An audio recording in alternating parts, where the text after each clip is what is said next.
መጽሐፍ ቅዱስ የያዝን ሰዎች አንደኛ ዜና ምዕራፍ 4 ከቁጥር 7 ጀምሮ ያለውን የእግዚአብሔርን ቃል አብረን እንካፈላለን። እነዚህም የሄላም ልጆች ሬት፣ ይጽዋር፣ ኤትናን ናቸው። ቆጽ፣ አንቡም፣ ጸብያንም የአሩምም ልጅ የአይረምም ወገን ወለደ። ቁጥር 9 ያቤጽም ከወንድሞቹ ይልቅ የተከበረ ነበረ። እናቱም በጣር ወልጄዋለሁ ብላ ስሙን ያቤጽ ብላ ጠራቸው። ያቤጽም እባክህ መባረክን ባርከኝ፣ ሀገሬንም አስፋ፣ እጅህም ከኔ ጋር ትሁን፣ እንዳያሳዝነኝም ከክፋት ጠበቀኝ ብሎ የእስራኤልን አምላክ ጠራ። እግዚአብሔርም የለመነውን ሰጠው። አሜን። ቀኝ እጃችሁን አንሱና እግዚአብሔር ብሉ እስቲ። የለመንኩትን ይሰጠኛል። አሜን። በዚህ ቦታ ላይ መቼም እንደምታውቁት ይህ ሰው ያቤጽ የሚባል ሰው ነው። የተወለደው ደግሞ በጣርና በመከራ ነው እና ስሙን ራሱ እናቱ ምን አለችው ነው የሚለው? ያቤጽ አለችው። ያቤጽ ማለት ሶሮ ማለት ነው፣ መከራ ማለት ነው፣ ጭንቀት፣ ስቃይ ማለት ነው። እና አንዳንድ እናቶች የሚወልዱትን ልጅ በወቅታዊ በሆነ ሁኔታ ይወስናሉ። ለምሳሌ በፀሐይ ከተወለደ ፀሐይ ትባላለች ሴትየዋ። በክረምት ደግሞ ከተወለደች በቃ ዝናቧ አይደል? እና እቺ ሴት ግን ያቤጽን የወለደችው በጣር ነው፣ በመከራ ነው። እና ዛሬ ይህንን የእግዚአብሔርን ቃል አብረን የምንካፈልበት ርዕስ ገደብን ማለፍ የሚል ነው። የሆነ የገደበን ገደብ እግዚአብሔር ዛሬ ያሳልፈናል። ቀኝ እጆቻችሁን አንሱና ገደብን አልፋለሁ በሉ። ሰው የገደበኝን ገደብ፣ ሁኔታ የገደበኝን ገደብ ዛሬ አልፋለሁ በሉ። የሆነ ሰው እግዚአብሔር ያሳልፈዋል። እስቲ ጩና አልፋለሁ በሉ። እና ይሄ ያቤጽ የተባለው ሰው በገደብ ውስጥ የተወለደ ሰው፣ በመከራ በጭንቅ የተወለደ ሰው ግን ገደብን የሚያልፍበትን መንገድ ይፈልግ ነበርና ታውቃላችሁ፣ አንዳንድ ገደቦች በራሳችን አቅም አልፈናቸው እናውቃለን፣ በራሳችን ችሎታ። ግን ይሄኛውን ገደብ ግን በራሱ ማለፍ አልቻለም እና እናቱ ናት ያቤጽ ብላ የጠራችው። መከራ ማለት ነው፣ ስቃይ ማለት ነው፣ ጭንቀት ማለት ነው። እሱ ግን እንዴት አለፈው ከተባለ፣ ገደብን እንዴት ነው ያለፈው ከተባለ በጸሎት አምላኩን ጠራ ይላል። ዛሬ የዘር መንፈስ፣ የምድሪቱ መንፈስ ገደብን እግዚአብሔር አምላክ ዛሬ ያሰብረናል። ቀኝ እጆቻችሁን አንሱና ገደብን አልፌ ሄዳለሁ በሉ። ከሁኔታ በላይ በሉ። መራመድ ጀምራለሁ በሉ። እና ምን አይነት ገደብ ነበር የነበረው ሲባል መከራውን፣ ስቃዩን ግልጽ አድርጎ ይናገራል። ስሙንም ያቤጽ ብላ ጠራችው።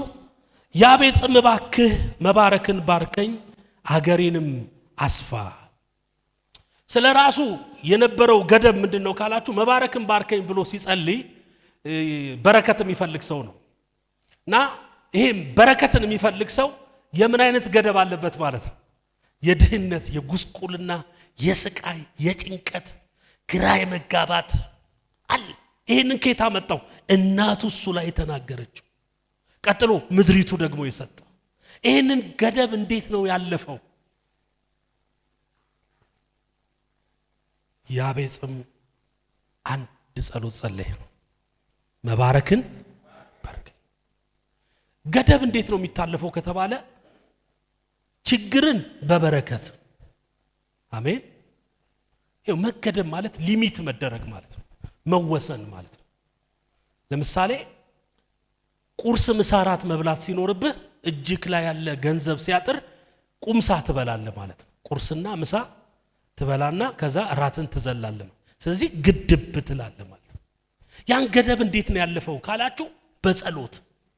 አንዳንድ እኮ ችግሮች በክርክር አይታለፉም፣ በጸሎት ነው የሚታለፉ። አንዳንድ ገደቦች እግዚአብሔር አምላክ ዛሬ ይሰብራቸዋል። እኛ ያመጣናቸው አይደሉም። አንዳንድ ገደቦች እናቶቻችን ያመጡት፣ አያት ቅድመ አያታችን። አሁን አብዛኛው ኢትዮጵያ ውስጥ ያለ እኮ ችግር የኛ ችግር እኮ አይደለም። ኢትዮጵያ ውስጥ እኮ ያለ ችግር፣ አብዛኛው ችግር እኮ የአያት የቅድመ አያት የ10 ትውልድ ነው ወደ ኋላ። ታውቃላችሁ፣ ወንጌል ሊሰብኩ ኢትዮጵያ ውስጥ የመጡ የወንጌል ሰባኪዎች በቁማቸው እንደተገደሉ ታውቃላችሁ? እንደተሰየፉ ታውቃላችሁ? ወንጌል ጠል ሀገር እንደነበረች እቺ ምድር ታውቃላችሁ? ያ እርግማን ይተላለፋል፣ ወደ ይመጣል። ምን ይዞ ይመጣል? ገደብ ይዞ ይመጣል።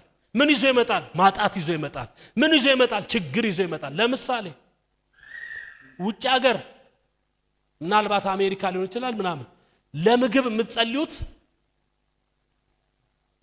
ወደ ጤናችሁ እንዲመጣ እንዲስማማ። እዚህ ሀገር ደግሞ ለምግብ እንድንጸልየው ባርክልኝ ብለን አይደል? አስፋው ብለን እንጸልይ፣ አብዛው ይብቃኝ ብለን እንጸልይ። አያችሁ ተቃራኒ። ያ ኢትዮጵያ አሜሪካንም እኩል ነው እግዚአብሔር የፈጠረው። እኛ ጋር ግን ምን አለ? የሆነ የዘር ማንዘር ገደብ አለ። ይሄ ገደብ ዛሬ ለምድሪቱ የምንጸልይበት ቀን ነው። እግዚአብሔር ገደብን ይሰብራል። እስቲ ጩና ዛሬ ብሉ እስቲ የዘር ማንዘር ገደብ ብሉ። ከዘሮቼ ላይ ይሰበራል፣ ከምድሬ ላይ ይሰበራል፣ ከህዝቤ ላይ ይሰበራል። ቀኝ እጆቻችሁን አንሱና አንተ ገደብ በሉ እስቲ ልቀቀኝና ሂድ በሉ እስቲ። የገደበን መንፈስ ዛሬ ይመታል። ለዚህ ነው አንዳንዴ ታውቃላችሁ የሆነ ብሬክ ስሩ ለማድረግ እንፈልጋለን ግን ይዘናል። መውጣት እንፈልጋለን ግን ይዘናል። ምን አለ? ገደብ ሰበሰብኩ ትላለህ፣ ይመጣና ይበትናል። ለምን? ሀብታም እንዳትሆን ነው። ወርድ ወጥቶብሃል፣ ቃል ወጥቶብሃል። ይሄ የመከራ ልጅ ነው፣ መከራ ያየውበት ልጅ ነው። መከራ ከመከራ ጋር የተያዘ ነው። አሁን ስሜን አይደለም ማስቀይረዋል። አንዳንድ ሰው ስም ለማስቀየር ውልና ማስረጃ ብዙ ሩቀት ይሄዳል። እሱን አይደለም የሚያስፈልገው። ዋናው ነገር ያለው እላዩ ላይ ያለውን ነገር መስበር ነው። ስለዚህ ያቤጽ አለ መጽሐፍ ቅዱስ ሲናገር እባክህ አለኝ እናቴ ከምጧ የተነሳ ከጭንቀቷ የተነሳ ገድባኛለች፣ ይዛኛለች፣ ቃል ተናግረበኛል። አሁን ግን የምፈልገው አንተን ነው አለ። ዛሬ ነግራችኋለሁ ከአባት ያጣውን፣ ከሰው ያጣውን፣ ከምድሪቱ ያጣውን ከራሱ ከእግዚአብሔር እጅ መቀበል ይሆንልናል። እስቲ ቀኝ እጆቻችሁን አንሱና ዛሬ በሉ እስቲ ገደብ ለቆኝ ይሄዳል በሉ። ስለዚህ እንደዚህ ያለ እናቱ ያላወረሰችውን ከራሱ ከእግዚአብሔር መቀበል ፈለገ። ስለዚህ እንደዚህ ብሎ ጸለየና መባረክን ምን በለኝ ባርክ። ከሰው ያጣችሁትን ከጌታ ነው የምትቀበሉት። ለሆነ ሰው እጅ በረከት ሲለቀቅ ያለው ቀኝ እጆቻችሁን አንሱና መባረክን ባርከኝ በሉት። ስለተገደብን እኮ ነው ታውቃላችሁ። ገደብ ያለባት ሀገር ስለሆንን ነው በብዙ ምጥሚው። አንዳንድ የጸሎት ርዕሶቻችን እኮ መጸለይ የሌለብን እኮ ናቸው አይደል? አይደል እንዴ? መጸለይ ያለብን ነው እንደ አንዳንድ የጸሎት ካለህበት ነገር የተነሳ እኮ ነው።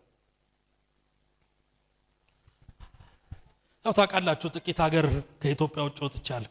አንዴ ነጮችን አገልግዬ ከዛ እናንተ ኢትዮጵያ ውስጥ ምንድነው ብላችሁ የምትጸልዩት? በጣም ምግብ ስትጸልዩ ይረዝማል አለኝ እና ጸልዬ ሰው አጎንብሼ ምግቡን ይዤ ጸልያለሁ። ጌታ ሆይ ስለሰጠኝ ማዕድ አመሰግናለሁ፣ በፊቴ የቀረውን ባርክልኝ፣ ላጡ ለተቸገሩ ስጣቸው፣ በጌታ በኢየሱስ ስም ደግሞ ጸልያለሁ ብዬ ጸልያለሁ። ረዘመበት። እነሱ የሚጸልዩት አጭር ነው። ታንክ ጋድ ብለሲስ ፉድ በቃ ወደ ገደለው። እኛ ጋስ ረጅም የጥልቅ ስራ ይፍረስ ይላል፣ የጨለማ ስራ ይመታ ይላል፣ በምግብ የሚመታ ከደባል ከምግብ እንኳን አንጻር አንዳንድ እኮ ታውቃላችሁ አንዳንድ ነገሮቻችን የአያትና የቅድሚያታችንን ህይወት ሊያስደግመን ነው ሰይጣን የሚፈልገው። አያት ባለፈችበት መንገድ አታቃትም እኮ ሞታለች፣ ግን አያት ምናልባት ሜሬጇ ፌል ካረገ ይመጣል ያ ገደብ። እናት የሆነ ነገር ሰው ከከዳት ያ ሐዘን ይመጣል ወዳንተ። የሆነ ነገር ከተፈጠረ ይመጣል። ለምን? እናቱ በጣር ወልጄዋለሁ ስትል ስሙን ምን አለችው? ያቤጽ። እኔ ዛሬ አውጃለሁ እስከ 10 ትውልድ ድረስ ሊገድባችሁ የወጣ በኢየሱስ ስም የፈረሰ ይሁን። ከሆነ ሰው ስም ላይ ገደብ ሲነሳ ያለው፣ ከሆነ ሰው ስኬት ላይ ገደብ ሲነሳ ያለው፣ ቀኝ እጃችሁን አንሱና ልቀቅ በረከቴን በሉ። ድገሙሲ ልቀቅ በረከቴን በሉ። ስትነቁበት ነው ለቆ የሚሄደው። ነቃበት አንድ ቀን ያቤጽ። እስከ መቼ መከራ ተብዬ ይጠራለዋል። እስከ መቼ እንደዚህ ቀጥላለሁ አለ። ገደብ ሲነሳ የተከበራችሁ ትሆናላችሁ። ባይዘው እግዚአብሔር ሲባርካችሁ መጀመሪያ የሚያረጋችሁ ምን መሰላችሁ? ገደብ ሲነሳ ምን ትሆናል? ከወንድሞቹ ይልቅ ይላል ምን ያለ ነበር? የተከበረ ነው። እንትና ተገድቧል፣ አንተ ግን አትገደብም። የሆነ ሰው ተገድቧል፣ አንተ ጋር ግን ሲመጣ የትኛውንም በር ሰብረህ ትሄዳለህ። አጠገባችሁ ያለውን ሰው ያዙትና አንተ ግን አትገደብም በሉት። ከሆነ ሰው ፊት ገደብ ሲነሳ ያል፣ የቪዛ ገደብ ሲነሳ ያል፣ የትዳር ገደብ ሲነሳ ያል፣ የሥራ ገደብ ሲነሳ ያል፣ አለመሳካት ሲመታ ያል። ለዚህ ነው እንደዚህ ብሎ ጸልየ እናቴ ያልሰጠችኝን የምትሰጠኝ አንተ ነህ። ዛሬ ከዘር ያጣ ነው፣ ከኢትዮጵያ ያጣ ነው፣ ከምንም ነገር ያጣ ነው ከራሱ ከእግዚአብሔር እጅ እንቀበላለን። እግዚአብሔር ደግሞ ዛሬ የገደባችሁን ይመታዋል። ስለዚህ የመጀመሪያው ያቤጽ ምን አይነት ገደብ እንዳለ ተናገረ? የድህነት፣ የጉስቁልና፣ የችግር ገደብ ይገድባል አይደል? አይገድብም? ይገድባል። ሁለተኛ ያቤጽ የጸለየው ጸሎት ስለ ሀገር ነው። ስለ ሀገራዊ ገደብ አለ እናንተ። የሀገር በተለይ ደግሞ አሁን ምን ያለንባትን ሀገር ኢትዮጵያን በጣም የሚጠሉ ሰዎች አሉ እዚሁ እየኖሩ። ስለ ትራምፕ የምታውቁ፣ ስለ ትራምፕ ጤንነት የምትጸልዩ አንዳንድ እዚህ እንኳን ሰላማዊ ነው እና ቲክቶክ ላይ ይመጣልኛል። እጃችሁን አንሱ ስለ ትራምፕ እንጸልይ ይላል። ስለሚኖርበት እኮ ሀገር መሪ አይጸልይም፣ ግን ስለ ትራምፕ ይጸልያል። ጤናው ተቆሷል አሉ እንጸልይ ይላል። ከትራምፕ በፊት የነበረው ጆ ባይደን የሚባለው መሪ 3 የጾም ጸሎት ይዞ የጸለየ ሰው አቃል። ስለ ሀገር ጸልይ ግን ሲባል የለም። እና ሀገሬን አለ። ሀገሬን እስቲ እጃችሁን እንደዚህ አድርጉና ሀገሬን ብሉ። ለአሜሪካ ሸክም ያላችሁ ባንዲራ በግራና በቀኝ አድርጋችሁ ስለ አሜሪካ የምትጸልዩ ሰዎች እግዚአብሔር እንዲህ አይነት ጸሎት አይሰማም። አሜሪካ ባይዘው የምትጸልይባት ሀገር አይደለችም። መጸለይ ካለበት ለኢትዮጵያ ጸልይ። እጃችሁን አንሱና ሀገሬን ብሉ። ሁለተኛ ገደብ ከምን ላይ ነው ማንሳት ያለብን? ከሀገራችን ላይ። የለም ገደብ የለም ወይ? ደህና ናችሁ? ዛሬ በኢየሱስ ስም እንጸልያለን። ሰዎች ሰምቻለሁ፣ ድሮም ልጅ እያለሁ ሰምቻለሁ፣ ወደ አሜሪካ ቪዛ ይዘው እንደሚሄዱ ወደ ኢትዮጵያ በልመና የሚመጡበት ዘመን አለ። ግድ የላችሁም። አንዳንዶቻችሁ ልትሄዱ ነው መሰለኝ። አሜን አላላችሁ? እስቲ ጩና ዛሬ በሉሲ ገደብ በሉሲ ከሀገሬ ላይ ይነሳል በሉሲ። የቅዠት ኑሮ አትኑሩ ብራዘር። ካለህበት ሀገር ነው እግዚአብሔር የሚጠይቅ። ገደብ መነሳት አለበት። ኢትዮጵያ ውስጥ ገደብ አለ ወይ? አለ። ራሱ ስፒሪቱ አንዳንድ ጊዜ ይዋጋል። ገደብን ማንሳት አለበት። ገደብን ካላነሳ እያማረርክ ነው የምትኖረው። ባይዘዌ በምትረግሙት ምድር እግዚአብሔር አይባርካችሁ። እና አፈሯን ይዘህ ጸልይ። እቺ ምድር ለኔ ቤት ትሰጠኛለች ብለህ ጸልይ። እቺ ምድር ለኔ በረከት ትሆነኛለች ብለህ ጸልይ። አሜን አሜን ነው ወይ? እስቲ እጃችሁን መሬት ላይ አድርጉና እቺ ምድር በሉሲ ለኔ በሉሲ የበረከት ምድር ናት፣ የድል ምድር ናት፣ የስኬት ምድር ናት፣ ይከናወንልኛል በሉ። አሜን ነው ወይ? እስቲ ጩና አሜን በሉ በደንብ። እዚህ አሜን ካላልክ እዛ ሄደህ ትወለውላለህ የሰው ቤት። እና ስደት የሚበረታታ ጉዳይ ሆኖ አይደለም፣ ገደብ ስላለ ነው ሰው የሚሄደው። ግን ገደብ ይነሳ ብዙ ችግር አለ፣ ግን ገደብ ነው እሱ። ስፒሪቱ ራሱ ይገድባል። ራሱ ምድሪቱ ላይ ያለ መንፈስ ከባድ ነው የሚገድብ። ሰው ሄደ ሲባል የሚመታ ሰው ሄደ ሲባል አይደል? ነጋዴ ተባረከ ሲባል የሚመታ። ደግሞ የሚገርማችሁ ነገር እዚህ ምድር ላይ ያለው መንፈስ ልንገራችሁ፣ ሌላው ገደብ እንደሆነ የምታውቁት፣ መሪ በህይወት እያለ አይመሰገንም። መሪ በህይወት እያለ አይጸለይለትም። መሪ በህይወት እያለ ይናቃል። ይህንን በደንብ እኔ ከወንድሜም አረጋግጫለሁ። ከዛስ መሪ ይሙት ብቻ ለለቅሶ ቤተ መንግስት ተሰልፎ። አሁን እኔ ታላቅ ወንድም አለ፣ ጌታ ይባረክ፣ ስለገሰጽኩት ማለት ነው። እኔ ያው መንግስት ብዙና ጠቅላይ ሚኒስትር መለስ በኖሩ ጊዜ የ97 ምርጫ ጊዜ ለተቃውሞ የወጣ ልጅ ያ እንትን ነው አድርጎ ማለት ከዛስ ምንም ነገር ይሁን ሰውየውን ይሰድባል በቃ ይናገራል የሆነ ቀን ሞታል ተባለ እያለቀሰ መጣ ማን ነው አልኩኝ እኔ አይኔን ገልጬው ማሚ ያለች አይደል ማን እንሂድ እንጂ አለኝ የት ኤርፖርት እንቀበል መልስ ሞቷል ኢትዮጵያ ውስጥ እያለ ነው መመሰጋገን ያለብን እሱ ብቻ አይደለም አባወራ ራሱ እቤት አይከበርም ሲሞትስ ሚስትዬ ስታቃጥል እኮ ነው የኖረችው አለ እረወዚ ቤት መቼ ነው እሷን መቼ ነው ያገባውት ይላል 2 ዓመት ሙሉ ጥቁር ከላይ ሻሽ ጥቁር ከዚህ ምንድነው መበለት ናት ባሏ ሞቶ እያለ ነው እንጂ ሲስተርዬ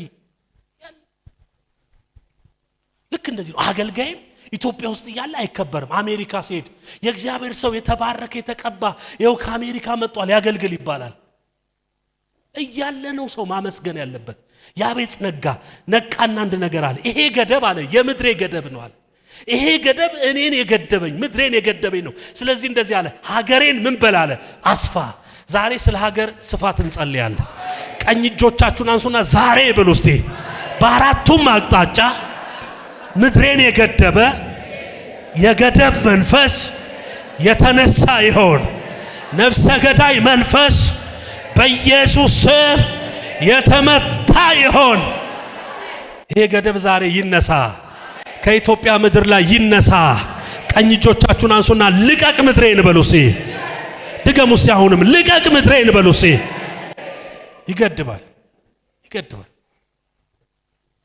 ገደብ መንፈስ አለ እዚህ ምድር ላይ ሰው ተባረከ ሲባል የሚመታ መንፈስ አለ ሰው እጁ ላይ የሆነ ነገር አለ ሲባል የሚመታ መንፈስ አለ ይመታ ዛሬ ይመታ በኢየሱስ ልቀቅ በጌታ በኢየሱስ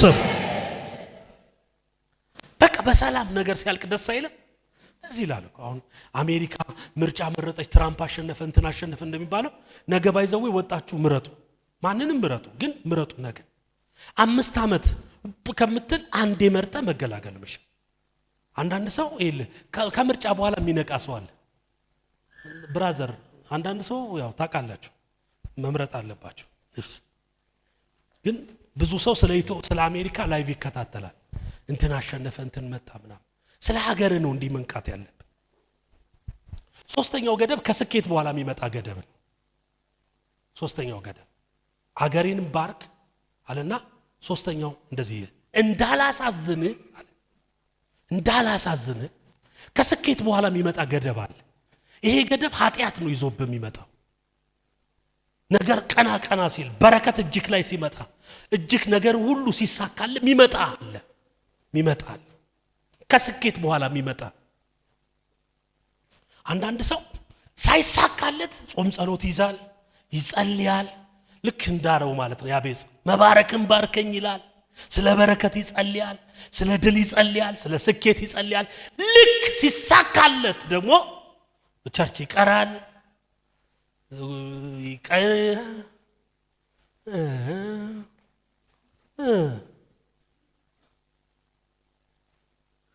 አንዳንድ ሰው ሲሳካለት መኪና ሲገዛ ሚስት ይቀይራል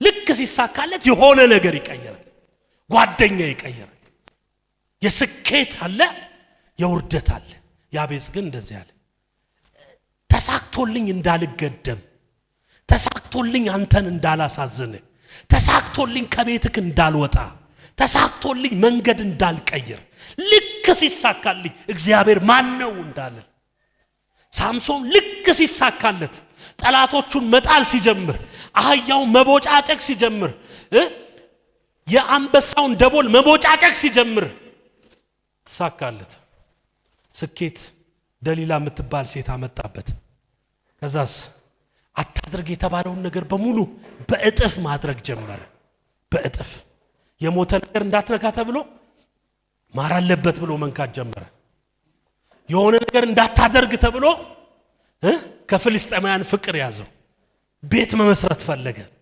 የኃይልን ምንጭ ለማንም እንዳትናገር ተብሎ የኃይሉን ምንጭ መናገር ጀመረ ስኬት የሚወልደው ማንነት ስኬት መቼም አገልጋዮች ነን። አገልጋይ ብዙ ሰው ይገጥመዋል። የተሳካለትም ያልተሳካለትም ሰው አገልጋይ ጋር ይመጣል አይደል? ግን ሲሳካ እንዳንቀየርበት፣ አቋም እንዳንቀየር፣ የጽድቅ አቋም እንዳንቀየር። ያቤጽ እንደዚህ አለ፣ እኔ ማሳዝንህ በድህነቴ አይደለም ማለት፣ እኔ ማሳዝንህ በማጣቴ ጊዜ አይደለም ማለት። ስታጣማ ምን ይሁን? ብር ሲኖርህ፣ ጓደኛ ሲከብህ፣ ትላንትና ያልፈለጉ ሰዎች ዛሬ ታስፈልገናለህ ብለው መጣው ሲከቡ፣ ያን ጊዜ እንዳላሳዝንህ። ያኔ ደግሞ የስኬት ገደብ ይባላል። ይሄ ከባዱ ነው። ብዙ ሰዎች ይላሉ የኢትዮጵያ ሕዝብ በድህነት ተፈትኖ አልፏል ይላሉ። በብልጽግና ደግሞ ተፈትኖ አላለፈም፣ ገና ቼክ አልተደረገም ይባላል። ሲኖረው ሰው ቼክ አልተደረገም አይደለ? ሰልዬ ሰው ሲኖረው ገና ሰው ቼክ አልተደረገም። ያጣ ጊዜ ሰውን ቼክ ተደርጓል። ሁሉ ጨዋ ነው፣ ሁሉ ጸባይኛ ነው፣ ሁሉ ቸርች የሚመጣ ነው ምናምን። ድንገት አካውንት ውስጥ 100 ሚሊዮን ሲገባ የት ሄዳለ ነው? የት ሄዳለ? የት ሄዳለ? ድንገት ሎተሪ ቢደርስ ወዴት ነው የምትሄደው? እግዚአብሔር ብርክርክርክ ቢያረግ ድንገት መጥቶ የወርቅ ነገር ውስጥ መጥቶ ጧ ብሎ በቃ የሆነ ነገር ውስጥ ሲገባ የት ነው የምትሄደው? ያኔ የደበከው ስር እንዳይገለጥ፣ እሱም ገደብ ስለሆነ ማለት ነው። እሱም ገደብ ነው። ሰው በሁለት ነገር ይፈተናል። አንዱ በማጣት፣ ሁለተኛው በማግኘት። አንዳንድ ሰዎች ልክ ሲሳካላቸው ሀገር ይቀይራሉ። አምላክ ግን አይቀየርም። ሲሳካልህ ጓደኛ መቀየር ትችላለህ፣ ጌታን ግን መቀየር የለብህም። ሲሳካልህ ብዙ ነገር ልቀይር ትችላለህ። ድሮ ውሃ የምትል ከሆነ አሁን ዋተር ልትል ትችላለህ። አንዳንድ ሰዎች ገጥሞኛል፣ ዋተር የለም ይላሉ። ትንሽ ብዙ ጊዜ ገጠር አገልግያለሁ እና ወረዳ ማለት ነው። ጌታው ቃል ያውቃል። እና እናንተ እንደውም ከተማ ነው፣ በጣም ገጠር ወረዳ ማለት ነው። በቃ ወረዳ ማለት የገበሬ ማህበር ማለት ነው። እና አንዳንዴ እግዚአብሔር የሚያገለግሉ አስተማሪዎች ወይ መምህራን ወይ የሆነ ነገር በቃ ባለስልጣን ይሆናሉ የዛው የወረዳው። እና ህዝብ ፊት ገብተው ማምለክ አይፈልጉም። በቃ እና አገልጋዩን እሁድ ማታ ጥሩት ይላሉ። የወረዳ ተመራጭ ሆኖ ሰው ቸርች መሄድ ካቆመ ጠቅላይ ሚኒስተርማ ቢሆን ሊጨርሰን ነው ማለት ነው። አይሆንም እንደዛ። ኢየሱስ ሲሳካለት ሳይሳካለትንም የሚያመልከውን ሰው ነው የሚቀባው የሚፈልገው። አሁንማ ሰላም ነው። ሰው ሲጠጣ ነው አይደለ ባህሪው የሚገለጠው። ልክ ሙልት ሲልብ የሆነ ነገር ግልጥ ይልባል። ይሄ እንዳይሆን ይሄንን ገደብ ያስፈልጋል። እና ያቤጽ እንደዚህ ብሎ ጸለየ፣ መባረክን ባርከኝ፣ አገሬንም አስፋ፣ እንዳላሳዝን ከክፋት ጠብቀኝ። ምን በለኝ? ገድብልኝ። ሌሎቹ ገደቦች ይፍረሱ፣ እኔ ደግሞ አንተ ላይ ክፉ እንዳልሆን፣ እኔ ደግሞ አንተ ላይ ልቤ እንዳይቀየር፣ የኔን ልብ ደግሞ ምን በለው አለ? ጠብቀው። ቀኝ እጆቻችሁን አንሱ። አሁን ልጸልይላችሁ። የትኛውም ገደብ ከናንተ ላይ ይነሳ። የቤታችሁ ገደብ፣ አቅማችሁን የያዘ ገደብ፣ የድህነት የማጣት ገደብ ዛሬ ይነሳ ዛሬ። ልባችሁ የተመኘው እጃችሁ ላይ ይግባ። የሚያስፈልጋችሁ ነገር እጃችሁ ላይ ይግባ። የሚያስፈልጋችሁ ድልና ስኬት እጃችሁ ላይ ይግባ። እኔ ግን ዛሬ ጸልያለሁ ያቤጽ እንደጸለየው መባረክን ባርከኝ አገሬንም አስፋ እንዳላሳዝን ከክፋት ጠብቀኝ እንዳለ ከክፉ ነገር ተጠበቁ፣ ከክፉ በደል ተጠበቁ፣ እግዚአብሔርን ከሚያሳዝን ነገር ተጠበቁ፣ እግዚአብሔር ላይ ከሚነሳ ልብ ተጠበቁ። ልባችሁ የበረታ ይሁን፣ እጃችሁ ይነሳ፣ ከክፉ ነገር ሁሉ ተጠበቁ በኢየሱስ ስም አሜን። ቀኝ እጃችሁን አንሱና አቤቱ በሉ እስቲ መባረክን ባርከኝ ሀገሬንም አስፋ እንዳላሳዝንህ ከክፉ ጠብቀኝ። ይጠብቀን። አሜን አሜን ነው ወይ? እስቲ ጮህና አሜን በሉ። እግዚአብሔር ገደብን ያንሳ። ከምድራችን ላይ ገደብ ይነሳ። ከቤታችን ላይ ገደብ ይነሳ። መገደብ፣ መወሰን፣ መከልከል ገደብ ነው። ይሄ ገደብ ዛሬ በኢየሱስ ስም ይነሳ።